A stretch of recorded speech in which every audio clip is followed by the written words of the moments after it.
In 1999, Masayoshi Son wrote a check for $20 million to a company with no revenue, no product, and a founder most serious investors had already walked away from.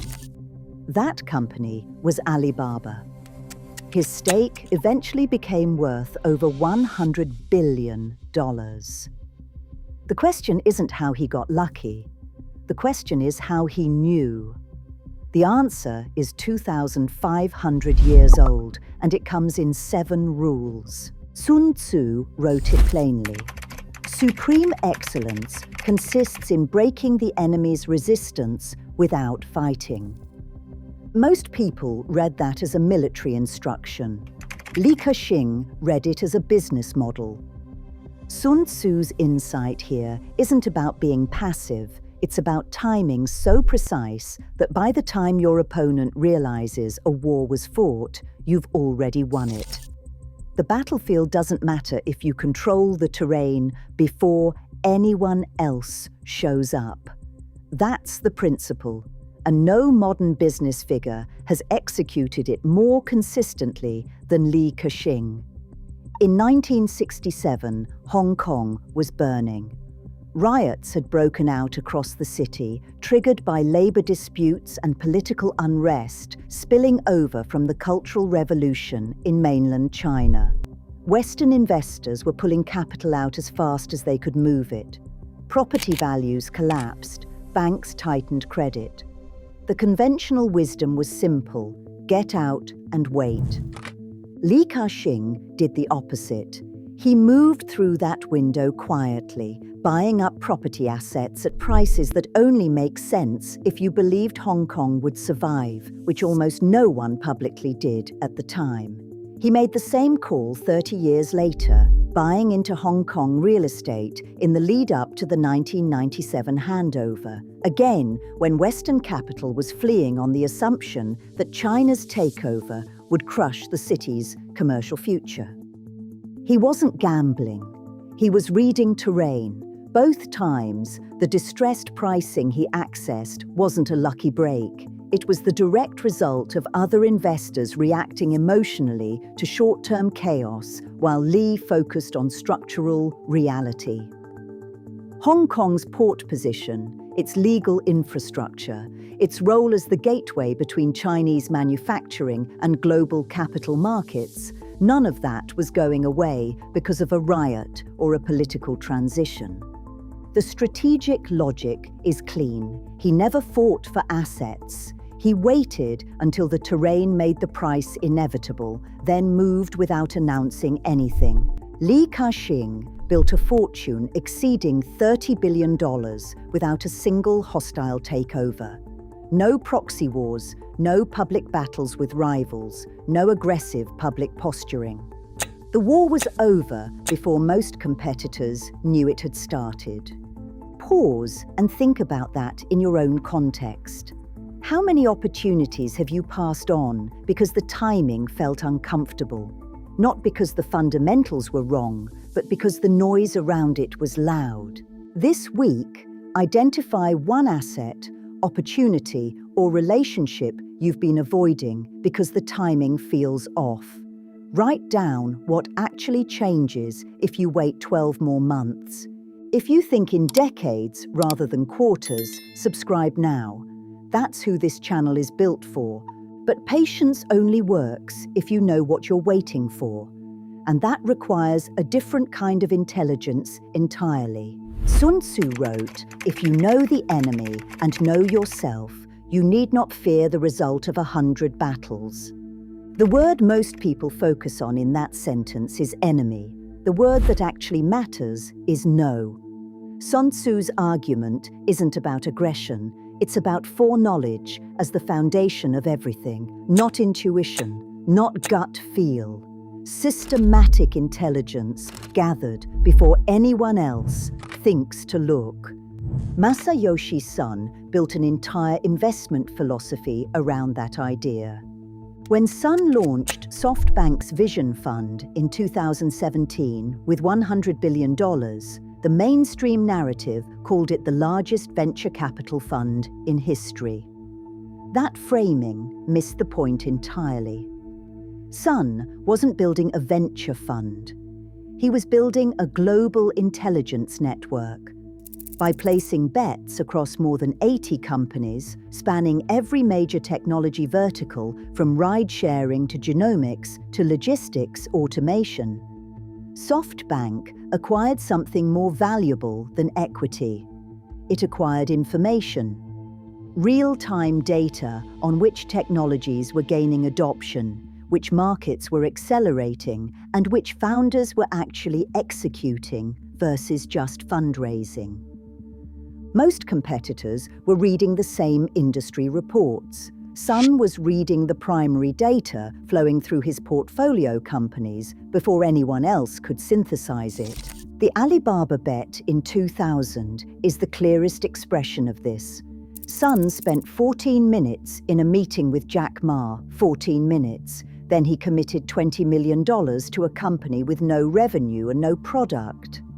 Everyone in the room thought he was being reckless. He wasn't. By 2000, Son had spent years studying internet adoption curves in the United States, watching how e-commerce penetration grew as household income and internet infrastructure scaled together. He had a model. And when he sat across from Jack Ma, he wasn't evaluating Alibaba in isolation. He was pattern matching against a framework he'd built over years of deliberate intelligence gathering. China's economic trajectory, its manufacturing base, its emerging middle class, its infrastructure investment pace. Ma wasn't a gamble. Ma was the data confirming the pattern. SoftBank's stake in Alibaba grew 5,000 times in value by the 2014 IPO. But here's the part most people skip. Son's framework also broke down. WeWork, the Vision Fund losses of $32 billion by 2022. These weren't random bad luck. They were what happens when conviction outpaces data, when the intelligence network stops updating and the pattern matching starts running on old assumptions. Sun Tzu is specific on this point. Foreknowledge must be current. An intelligence advantage that isn't continuously refreshed becomes a liability, because you're now making decisions with a map that no longer matches the terrain. Son at his best is a lesson in systematic knowledge building. Son at his worst is a warning about what happens when leaders stop questioning their own models. This week, write a one-page profile of your closest professional rival. Not what you assume about them, what you actually know. Where are they moving next? What do they understand that you don't yet? Knowing your enemy is one thing, but what if your enemy doesn't even know they're in a war with you? That's rule 3. Sun Tzu wrote, "All warfare is based on deception, hence, when able to attack, we must seem unable."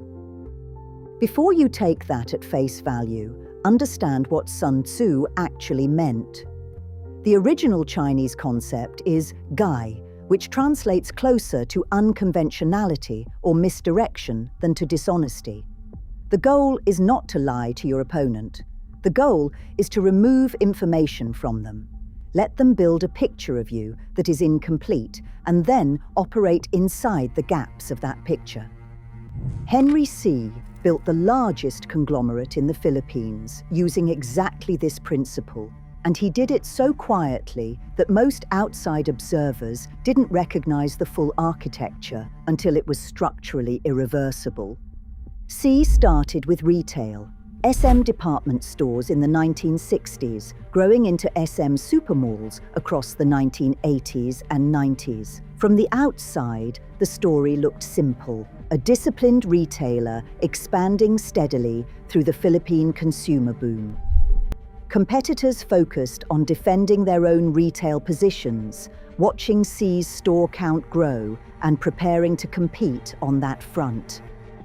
While they were watching retail, Xi acquired Banco de Oro in 1976 and spent the next 3 decades building it quietly into BDO Unibank, now the largest bank by assets in the Philippines.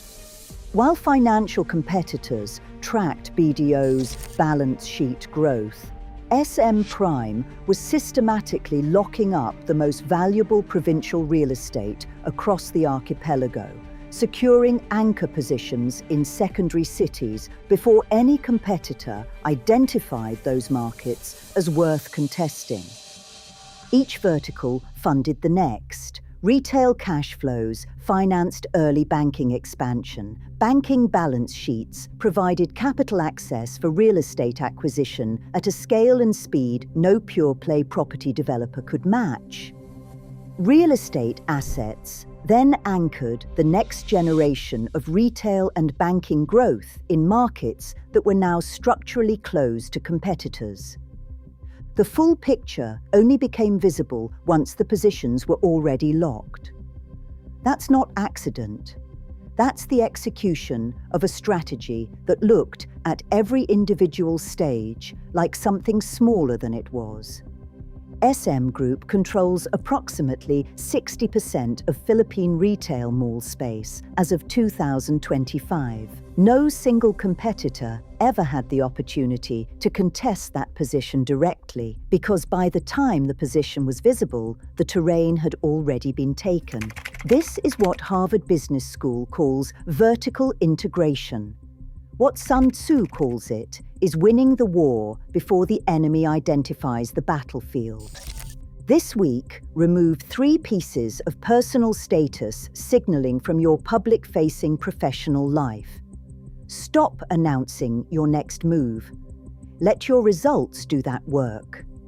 Deception buys you time and space, but at some point, the window opens and you have to move. Rule 4 is about what happens in that moment. Sun Tzu wrote, "Let your plans be dark and impenetrable as night, and when you move, fall like a thunderbolt." Notice what he's describing there. 2 completely different modes. The planning phase is slow, invisible, methodical. The execution phase is immediate and total. Most people collapse those 2 phases into one mediocre middle speed, moving too fast to plan properly and too cautiously to execute decisively.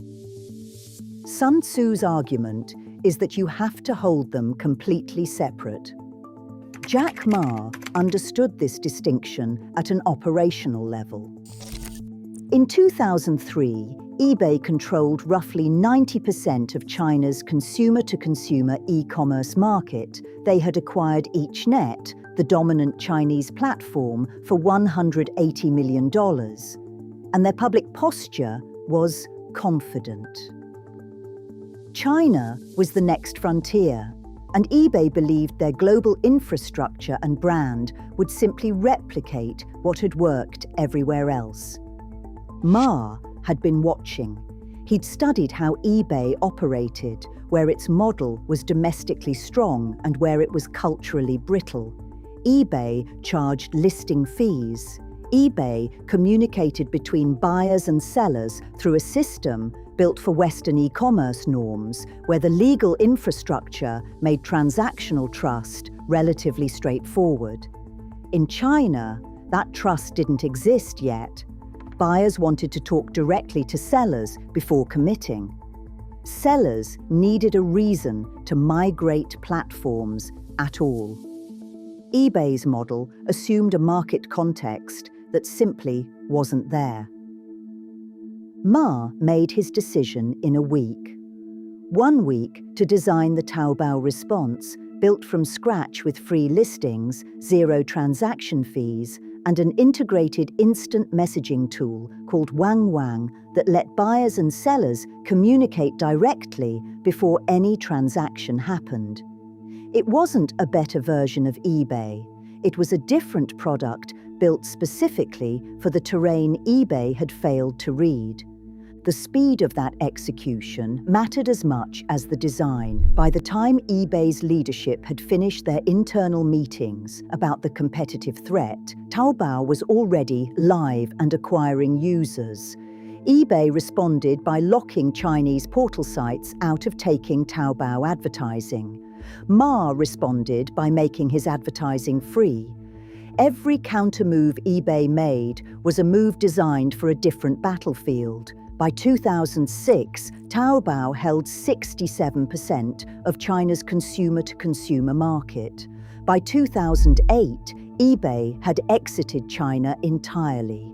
It's worth noting that the runway for this move came directly from Son's $20 million investment in 2000. The capital from Rule 2 funded the decisive action in Rule 4. These strategies don't operate in isolation. They compound. Most people miss the real lesson here. It's not that Ma moved fast, it's that he moved fast only after the preparation was complete. The planning was dark and deliberate. The execution was immediate and total. That sequence is the whole point. Which of these 7 rules do you already use without realizing it? Drop the rule number in the comments below. This week, find one decision you've been delaying because it doesn't feel perfect yet. Set a 48-hour deadline and make the call. The same leaders who strike like thunderbolts in public are almost completely invisible the rest of the time. That's not a coincidence. That's Rule 5. Sun Tzu wrote, "Move swift as the wind and closely formed as the wood. Attack like the fire and be still as the mountain." That last phrase is the one that gets ignored. Be still as the mountain. Not occasionally quiet, structurally invisible. The mountain doesn't announce itself, it simply occupies the terrain, and no force that ignores it survives contact with it. There is a pattern across the oldest money in the Asian diaspora, Chinese-Indonesian families, Thai-Chinese conglomerates, Filipino-Chinese dynasties that shows up too consistently to be coincidence. They underreport net worth. They avoid media profiles. They operate through layered holding structures that make true asset valuation nearly impossible for outside analysts. The family name often doesn't even appear directly on the assets they control. This isn't paranoia. It's a rational response to a specific set of historical lessons. Visible wealth in politically volatile environments invites targeting by regulators, by competitors, by governments looking for leverage.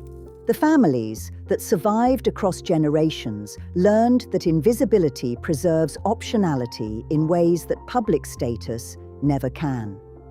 Ka-shing is the most documented example of this principle in practice. For decades, he deflected questions about his personal wealth in public while his holding companies quietly restructured his global asset base. In 2025, he completed the sale of 43 port assets across 23 countries to BlackRock for $22.8 billion. That sale closed at 38 times earnings, nearly double the standard industry valuation multiple. He moved before geopolitical pressure between Western governments and China made the sale complicated or impossible. Nobody saw it coming. That was the point. Visibility invites friction. Invisibility preserves the ability to move when the terrain shifts. This week, audit your LinkedIn profile and your public social presence. Ask one question. What can your closest competitor learn about your next move from what you've already posted publicly? Staying quiet protects your position. But Lee Kuan Yew took this further. He figured out how to turn his weaknesses into weapons. That's Rule 6. If you want the full breakdown of how the Asian diaspora built their hidden wealth networks across 3 generations, subscribe. That's the next deep dive on this channel. Sun Tzu wrote, Appear weak when you are strong, and strong when you are weak. The principle at work here is inversion, not deception in the way Rule 3 described it, where you obscure your movements across multiple fronts. This is something more fundamental. You take the thing your opponent believes is your weakness, and you build your entire strategy around converting it into the mechanism of their defeat. No leader in the 20th century executed this more deliberately than Lee Kuan Yew. When Singapore gained independence in 1965, the circumstances were not favorable. The separation from Malaysia was not a clean political victory, it was an expulsion. Singapore had no natural resources, no agricultural base, no military, and a population of under 2 million people spread across 278 square miles. The British military base that provided a significant portion of the city's employment was scheduled to close. Every serious geopolitical analyst at the time considered the city-state non-viable. Some gave it a decade before it collapsed or was absorbed. Lee Kuan Yew looked at that list of weaknesses and saw something different. No natural resources meant Singapore would never develop the resource dependency that had trapped so many post-colonial states in cycles of extraction and corruption. The countries with oil and timber and minerals had the luxury of coasting on what was already in the ground. Singapore had no such luxury, which meant it had no choice but to build institutions that actually worked. That forced discipline became a competitive advantage against every regional neighbour that didn't share it. No hinterland meant total dependence on trade, and total dependence on trade meant Singapore had to build the most efficient port in Asia, because that wasn't optional, it was existential. By the 1980s, that port infrastructure was world-class, not because Singapore was generously resourced, because it had no margin for mediocrity. No military and no superpower patron meant Lee Kuan Yew had to make Singapore useful to every major power simultaneously.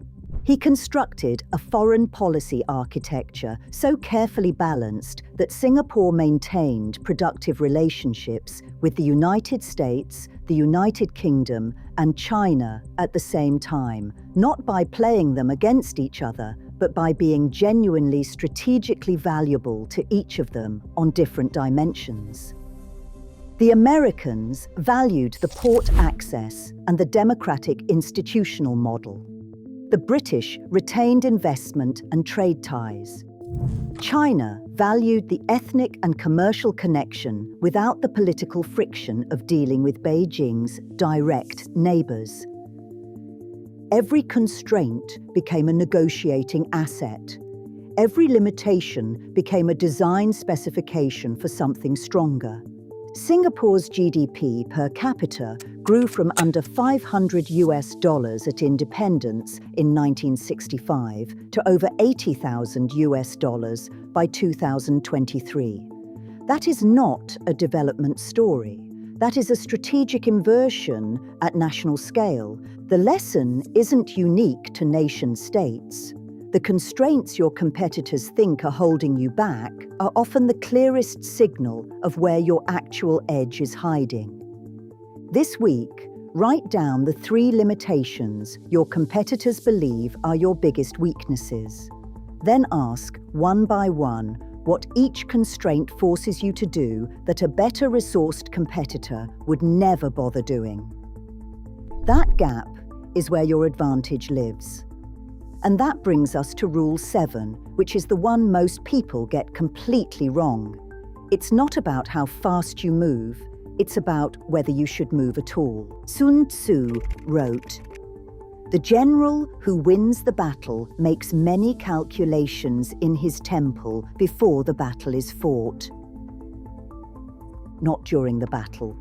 Before it, Sun Tzu's argument is that by the time you're in the room, on the field, or at the negotiating table, the outcome is largely already determined.